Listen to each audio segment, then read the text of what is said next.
पर जी यहाँ पर सारे किसान यहाँ पर प्रोटेस्ट कर रहे हैं। आप लोग टमाटर की फसल में जिस तरीके से आप लोगों को भाव नहीं मिल पा रहा है उसको लेकर के काठमांडू में प्रोटेस्ट कर रहे हैं। ऐसा है नेपाल में पूरी देश में भाव नहीं मिल रहा है, ये गलत है।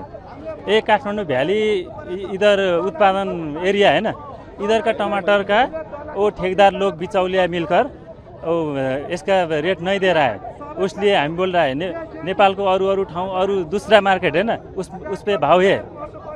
वो दूसरे बाजार तक लाने के लिए नेपाल सरकार तक मैं क्या बोलूँगा भने बाजार व्यवस्थापन मार्केटिंग बाजार व्यवस्थापन के लिए आपने बिचौलिया के साथ ये बाजार व्यवस्थापन मत कीजिए, आप डायरेक्ट उस पे निगरानी रखिए, वो बोलना चाह रहा हूँ।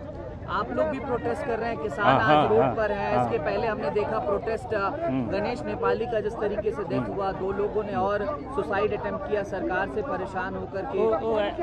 वो सरकार से नहीं, वो इसका ऐसा है, उसका सुसाइड करने का वो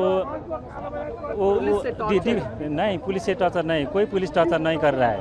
क्यों टॉर्चर करेगा? पुलिस तो माई फ्रेंड है ना, नेपाल का पुलिस वो माई फ्रेंड है, पुलिस माई फ्रेंड, वो टॉर्चर नहीं करेगा, पुलिस से टॉर्चर से नहीं है, वो दूसरे कारण है, उसका ज़्यादा कारण है, वो बुझने वाला से पूछो, उसका नहीं है। अभी हम ये टमाटर के भाव प्रति केजी 10 रुपये, 8 रुपये, 9 रुपये केजी है, उसके लिए मूल्य ये प्राइस जो है बढ़ाने की मांग कर रहे हैं।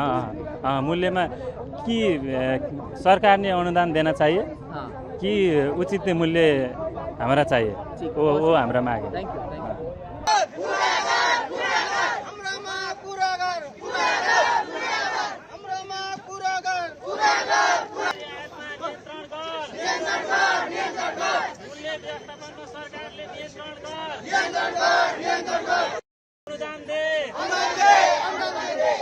किसानलाई सहुलियत दर्जाको व्यवस्था गर। किसान आन्दोलन जारी छ। किसान मर्न पाइँदैन।